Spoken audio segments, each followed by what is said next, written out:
Hello, this is the first of our Holy Week reflections, Monday to Saturday.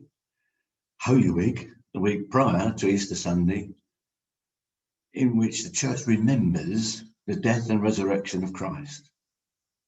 As the observance of the Easter festival developed over the first few centuries, the week prior to Easter Sunday began to take on special significance for the early Church. In the early centuries, Easter Sunday celebrations included remembrance of both the crucifixion and the resurrection. By about year 500, Good Friday came to be the focus of the remembrance of crucifixion. Our daily reflections will each have a reading to help our thoughts and prayers. I hope that we all can create a bit of space to reflect, to reconsider, to remember what was happening because Jesus was in Jerusalem. As we are all carrying huge concerns for others, a crisis in Yemen, riots in Bristol, the abuse creating refugees, full-time parenting, isolation, loneliness of loved ones and neighbours, loss of employment and tragic loss of life, and sickness due to COVID, we cannot put all aside. We can ask for the Lord's help in prayer, how we respond to all those concerns. Right now, we reflect on Jesus being in Jerusalem. I'll admit to finding Good Friday my most unsettling time. However, now we have remembered the triumphal entry into Jerusalem.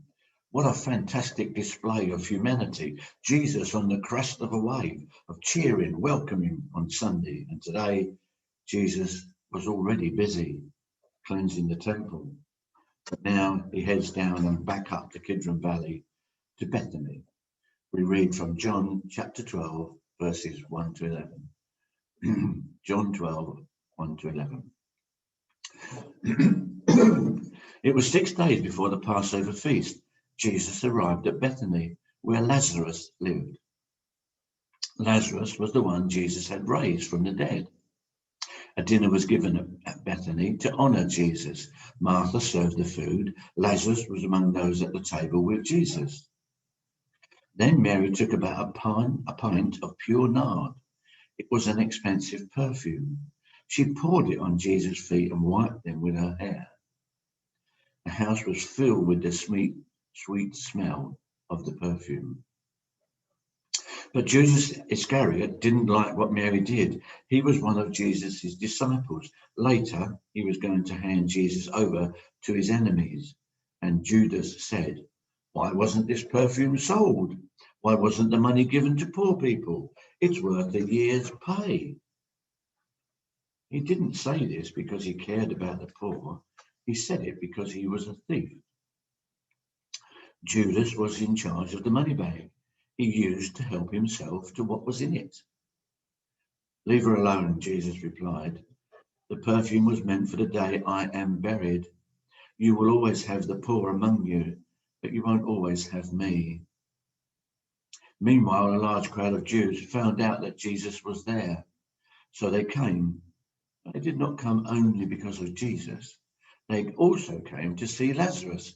After all, Jesus had raised him from the dead. So the chief priests made plans to kill Lazarus too. Because of Lazarus, many of the Jews were starting to follow Jesus. They were putting their faith in him. Significant reading. The home that Jesus went to in Bethany was a place where Jesus loved to be. There he enjoyed the company of Lazarus, Mary and Martha.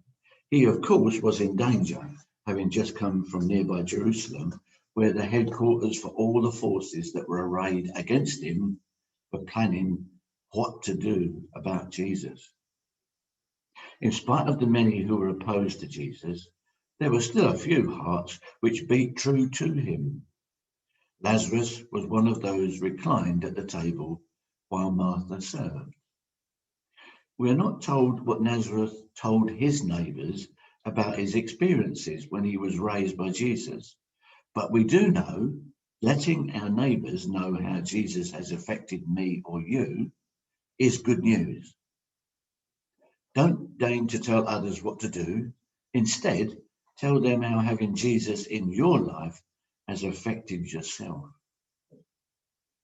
Mary's devotion to Christ caused her to take about half a litre of very costly oil of spikenard and anoint his feet. It strikes me that she was saying, in effect, that there was nothing too valuable to give to Christ. He is worthy of everything we have and are. So Mary, wiping his feet with her hair, having been tremendously extravagant, causes a stir. The one who was about to betray Jesus couldn't stand to see all that precious oil used in that way. Maybe Judas didn't consider Jesus to be worth 300 denarii. He said he felt the perfume should have been sold and money given to the poor. But this was sheer hypocrisy. He cared no more for the poor than he did for Jesus at that time.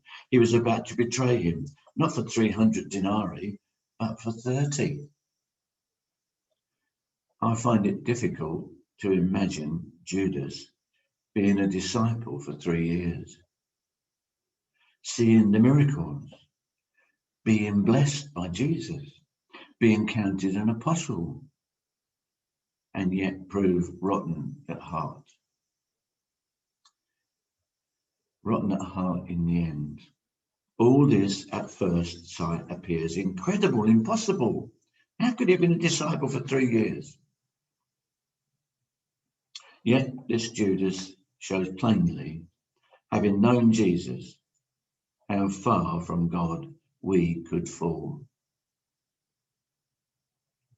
In verse 6, John was quick to add that Judas did not say this because he had any real love for the poor, but because he was a thief and was greedy. Judas looked after the disciples' money bag, and he used to take what was put in it. Jesus rebukes Judas, "Do not prevent her from doing this. She has kept this oil for the day of my burial. Now she wants to lavish it on me."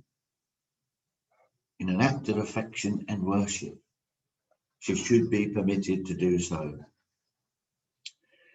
There would never be a time when there would not be poor people on whom others might lavish their kindness. But Jesus' ministry on earth was quickly drawing to a close. Mary would not always have the opportunity to use this oil upon him. A reminder for us that spiritual opportunities are passing. We should keep lookout for those God puts in our path and into our lives.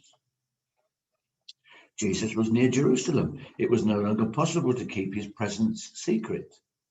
Many of the Jews came to Bethany to see him, and others came to see Lazarus, whom Jesus had raised from the dead. The insane hatred of the human heart is again pictured. The chief priests plotted to put Lazarus to the death also. One would think he had committed high treason by being raised from the dead. It was nothing over which he had control, and yet they considered him worthy of death. Because of Lazarus, many of the Jews believed in Jesus. Lazarus was therefore an enemy to the Jewish establishment, and he must be put out of the way. So for us, sowing seeds of the good news with others can bring criticism and sometimes persecution. As we have spent a bit of time, created some time, as we reflect on how Jesus' life affects us, we can recall this as we get involved with others and share some kindness with them. Join me in a prayer. Heavenly Father, help us especially during Holy Week to use your word by your Spirit, encouraging our reflection each day and understanding what changes to our attitude and actions to others are still needed, so that we can be those here today doing what you lead us to do in answered prayer.